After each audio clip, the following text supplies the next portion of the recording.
አመሰግናለሁ ልደት። ጤና ይስጥልኝ አድማጮች እንደምናመሻችሁ። ርዕሶቹን በማስቀደም የዕለቱን የዓለም ዋና ዜና እነሆ። ህወሓት የሚመራው የትግራይ ኃይሎች የላሊበላ ከተማን በድጋሚ መቆጣጠራቸውን የዓይን እማኞችን ጠቅሰው የፈረንሳይ ዜና ምንጭና ሮይተርስ የዜና ወኪል ዘገቡ። የአማራ ልዩ ኃይልና ሚሊሻ ከተማዋን ትናንት ቅዳሜ ሌሊት ለቀው መውጣታቸውን የተናገሩት የዓይን እማኞቹ አማጽያኑ ዛሬ ወደ ከተማዋ ተመልሰው መግባታቸውን ለዜና ምንጮቹ ገልጸዋል። የሱዳን ወታደራዊ ኃይል የለውጥ ኃይል የሆነው ወጣቱን ትውልድና የተቃዋሚዎችን እምነት እንደገና መገንባት አለበት ሲሉ በሱዳን የተባበሩት መንግስታት ልዩ መልእክተኛ ቮልከር ፔርተስ አሳሰቡ። ቮልከር ለተባበሩት መንግስታት የጸጥታው ጥበቃ ምክር ቤት እንዳሉት ሀገሪቱን ወደ ዲሞክራሲያዊ ሽግግር ጎዳና ለመመለስ ወታደሩ እምነት የሚያሳድሩ ተግባራትን ወዲያው መፈጸም ያስፈልጋል ብለዋል። በኢንዱስትሪ የበለጸጉ የቡድን 7 አባል ሀገራት የውጭ ጉዳይ ሚኒስትሮች የኢራንን የኒውክሌር የማበልጸግ ፍላጎት ለመግታት ከስምምነት ለመድረስ የሚደረገው ድርድር ውጤት ሳያስገኝ ጊዜው ያለፈበት ነው አሉ። አባል ሀገራቱ በኢንግላንድ ሊቨርፑል ለ2 ቀናት ሲያደርጉ የነበረው ስብሰባ ሲጠናቀቅ እንዳሉት ሩሲያ ዩክሬንን ለመውረር የምታደርገውን እንቅስቃሴ እንድትገታም አስጠንቅቀዋል። በዩናይትድ ስቴትስ ኬንታኪ ግዛት የተከሰተው ኃይለኛ አውሎ ነፋስ የ83 ሰዎችን ሕይወት ከቀጠፈ በኋላ የነፍስ አድን ሰራተኞች በሕይወት የተረፉ ሰዎችን ለማፈላለግ ብርቱ ጥረት እያደረጉ መሆኑ ተገለጸ። ዜናውን በዝርዝር ህወሓት የሚመራው የትግራይ ኃይሎች የላሊበላ ከተማን በድጋሚ መቆጣጠራቸውን የዓይን እማኞችን ጠቅሰው የፈረንሳይ ዜና ምንጭና ሮይተርስ የዜና ወኪል ዘገቡ። የአማራ ልዩ ኃይልና ሚሊሻ ከተማዋን ትናንት ቅዳሜ ሌሊት ለቀው መውጣታቸውን የተናገሩት የዓይን እማኞቹ አማጽያኑ ዛሬ ወደ ከተማዋ ተመልሰው መግባታቸውን ለዜና ምንጮቹ ገልጸዋል። ነገር ግን የዜና ምንጮቹ ከህወሓት ቃል አቀባይ ጌታቸው ረዳም ሆነ ከመንግስት ኮሚኒኬሽን ሚኒስትሩ ለገሰ ቱሉ ማረጋገጫም ሆነ ማስተባበያ ለመጠየቅ ያደረጉት ጥረት መልስ ባለማግኘታቸው እንዳልተሳካላቸው ጠቅሰዋል። የኢትዮጵያ መከላከያ ሰራዊትና የአማራ ክልል ጥምር ጦር የላሊበላ ከተማን ከአማጽያኑ እጅ ያስለቀቁት ከ2 ሳምንታት በፊት ነበር። የኢትዮጵያ መንግስት ኮሚኒኬሽን አገልግሎት ትናንት ምሽት ባወጣው መግለጫው የመከላከያ ሰራዊት የወልዲያ መቀሌ ዋናውን አውራ ጎዳና መቁረጡን ጨምሮ በርካታ አካባቢዎችን ከህወሓት እጅ ማስለቀቁን አስታውቋል። በዚህም የዞብል ሰንሰለታማ ተራሮችን ጨምሮ ከፍተኛ ወታደራዊ ጠቀሜታ ያላቸውን የአርጆ ፎኪሳና ቦረን ከተሞችን በመንግስት ኃይሎች ቁጥጥር ስር መግባቱን ጠቅሷል።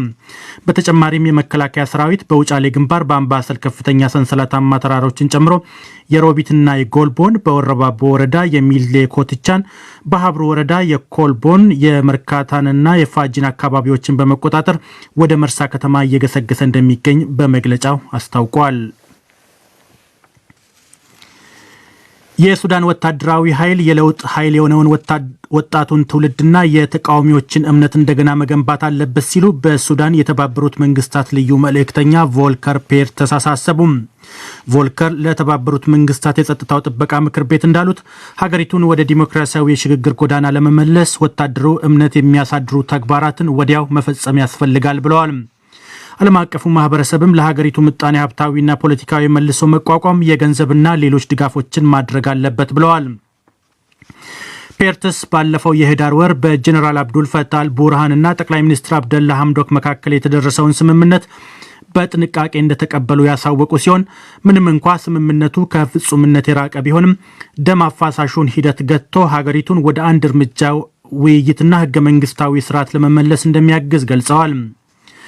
በሱዳን ወታደራዊ መፈንቅለ መንግስት መካሄዱን ተከትሎ መፈንቅለ መንግስቱን ለመቃወም አደባባይ የወጡ 44 ሰዎች መገደላቸውና በመቶዎች የሚቆጠሩ ሰዎች መቁሰላቸው የጸጥታ ኃይሎች ያልተገባ ኃይል ተጠቅመዋል በሚል ዓለም አቀፍ ውግዘት አስተናግደዋል። ጠቅላይ ሚኒስትር አብደላ ሐምዶክ ከወታደራዊ ቡድኑ ጋር ከስምምነት መድረሳቸውም አብዮቱን እንደከዱ ተቆጥሮባቸዋል። በሱዳን መፍትሄ ለሚሹ ፖለቲካዊ ሂደቶች ንግግር እንዲጀመርና የሽግግር መንግስቱ እንዲሳለጥ የመንግስታቱ ድርጅት እገዛ ለማድረግ መዘጋጀቱን ፔርተስ በዚሁ ጊዜ አስታውቀዋል። በኢንዱስትሪ የበለጸጉ የቡድን 7 አባል ሀገራት የውጭ ጉዳይ ሚኒስትሮች የኢራንን የኒውክሌር የማበልጸግ ፍላጎት ለመግታት ከስምምነት ለመድረስ የሚደረገው ድርድር ውጤት ሳያስገኝ ጊዜው እያለፈበት ነው አሉ። አባል ሀገራቱ በኢንግላንድ ሊቨርፑል ለ2 ቀናት ሲያደርጉ የነበረው ስብሰባ ሲጠናቀቅ እንዳሉት ሩሲያ ዩክሬንን ለመውረር የምታደርገውን እንቅስቃሴ እንድትገታ ማስጠንቅቀዋል። መሰል ዓለም አቀፍ ስጋቶችን ለመግታትም ጠንካራና አንድነት ያለው ግንባር መፍጠር እንደሚያስፈልግም ሀገራቱ አመላክተዋል። የቡድን 7 አባል ሀገራቱን የውጭ ጉዳይ ሚኒስትሮች ያስተናገደችው ብሪታንያ ኢራን ለከባድ ውሳኔ ወደ ድርድር ጠረጴዛ ለመምጣት የመጨረሻው ዕድል ነው ስትል ገልጻለች። ኢራን የምታበለጽገው የኒውክሌር አቶም የሲቪል የኃይል አቅርቦትን ለማሳደግ ያለመ እንደሆነ በተደጋጋሚ ስትገልጽ ቆይታለች። ነገር ግን ምዕራባውያኑ የኢራን የዩራኒየም ክምችት ከደረሰችበት ካለፈ የኒውክሌር የጦር መሳሪያ ለማምረት እንደሚያስችላት ስጋታቸውን ይገልጻሉ። የዩናይትድ ስቴትሱ ፕሬዝዳንት ጆ ባይደን ወደ ስምምነቱ ለመመለስ ዝግጁ መሆናቸውን የገለጹ ሲሆን የኢራን ባለስልጣናት በበኩላቸው ለውይይቱ ቁርጠኝነት እንዳላቸው የፈረንሳይ ዜና ምንጭ ዘገባ ያመለክታል። ነገር ግን በጥቅሉ ምዕራባውያን ቴህራን በዚህ ዓመት መጀመሪያ ላይ የታየውን ተስፋ ወደ ኋላ በማጓተት ጊዜ የገዛች ነው ሲሉ ክሳቸውን እያሰሙ ነው። ምንም እንኳ ቴህራን ለክሱ ወዲያው የሰጠችው መልስ ባይኖርም። በሌላ ዜና ደግሞ የቡድን 7 አባል ሀገራቱ ሩሲያ በቀድሞዋ የሶቪየት ግዛት አካል ዩክሬን ድንበር ወታደሮች ማስፈሯ ስጋት እንደገባቸው በይፋ አሳውቀዋል። ሩሲያ ግን ወታደራዊ እንቅስቃሴው ዩክሬን ከሰሜን አትላንቲክ ቃል ኪዳን ኔቶ ጋር ቅርበት መፍጠሯን ተከትሎ ራሷን የመከላከል እርምጃ እየወሰደች መሆኗን ነው ያስታወቀችው። በዩናይትድ ስቴትስ ኬንታኪ ግዛት የተከሰተው ኃይለኛ አውሎ ንፋስ የ83 ሰዎችን ሕይወት ከቀጠፈ በኋላ የነፍስ አድን ሰራተኞች በሕይወት የተረፉ ሰዎችን ለማፈላለግ ብርቱ ጥረት እያደረጉ መሆኑ ተገለጸ። የዩናይትድ ስቴትሱ ፕሬዝዳንት ጆ ባይደን ከ200 ማይል በላይ በሰዓት የሚነጉደውን አውሎ ንፋስ በዩናይትድ ስቴትስ ታሪክ ከታዩት አስከፊ አውሎ ንፋሶች አንዱ ብለውታል።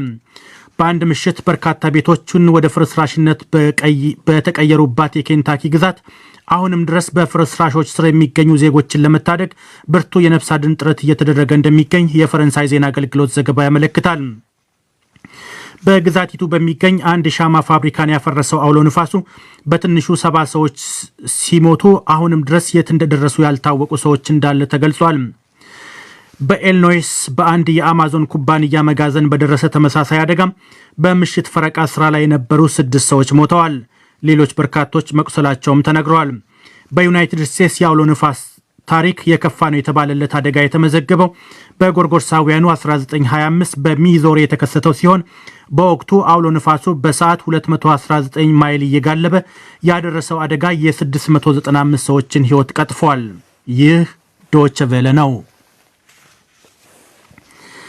በማዕከላዊ የጀርመን ግዛቶች በርካታ ከተሞች የኮቪድ-19 ስርጭትን ለመግታት የወጣውን ደንብ ለመቃወም አደባባይ የወጡ ሰዎች ከፖሊስ ጋር መጋጨታቸውን ተከትሎ በትንሹ 14 የፖሊስ መኮንኖች ላይ ጉዳት ሳይደርስ እንዳልቀረ ፖሊስ አስታወቀም።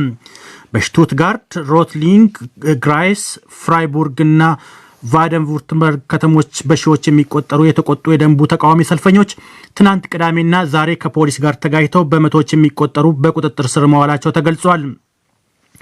በቱሪንግን ግዛት በምትገኘው ግራይስ ከተማ ዛሬ እሁድ በማህበራዊ መገናኛ ዘዴዎች በተላለፈ ጥሪ አደባባይ የወጡ በትንሹ 1000 የሚሆኑ ሰዎች በከተማ ውስጥ የሚገኘውን ድልድይ በመዝጋት ተቃውሟቸውን ሲያሰሙ አርፍደዋል። የተወሰኑ ተቃዋሚዎች የፖሊስ ግቢን ሰብረው ለመግባት መሞከራቸውን ተከትሎ ፖሊስ ውሃና አስለቃሽ ጢስ በመርጨት ለመበተን መሞከሩ ተዘግቧል።